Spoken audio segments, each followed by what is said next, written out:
How you doing? How you doing?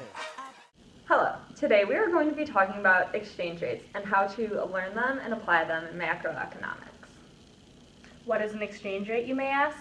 An exchange rate is the rate at which a currency of one country is traded for the currency of another. Let's say you take a school trip to Italy this summer. The money you have at home is in US dollars, but once you're in Italy, you're going to need euros. So before you leave for Italy, or once you get there, you're going to need to exchange your US dollars for euros. Why can't $1 US just equal €1? Because of exchange rates. You trade your currency in the foreign exchange market, as shown here. Another way to look at exchange rates is the cost of one currency in terms of another currency. So let's go back to the Italy trip. Let's say the euro strengthened the month before you left for Italy. This would mean that the euro appreciated. And when a currency appreciates, that means the exchange rate for that currency increases. This means for you that relative to the euro, the US dollar would have depreciated. So you will receive less euros for every US dollar you exchange. In this situation, would it be more beneficial to buy things in Italy or in the US? The answer is the United States. Why?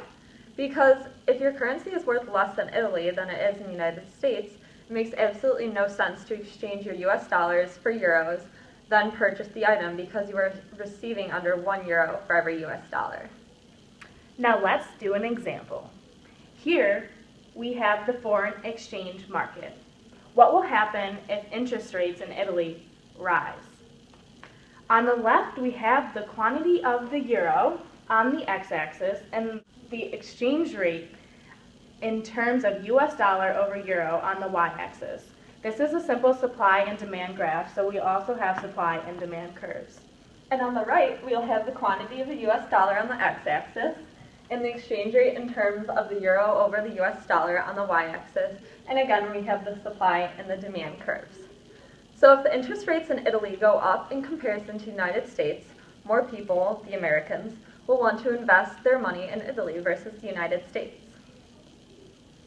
All of the Americans will be demanding the euro, which will cause the demand curve to shift to the right.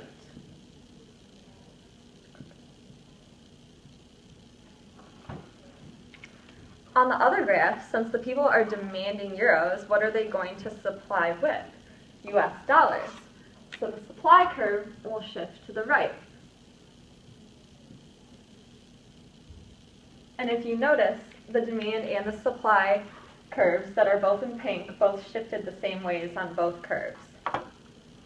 Now let's take a look at what happened to the exchange rate. Over here, the exchange rate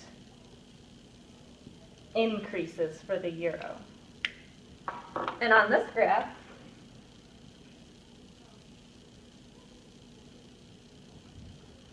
the exchange rate decreases.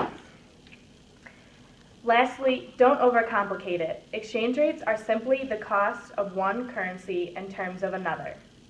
Thank you for watching. Till next time. Let me take you out.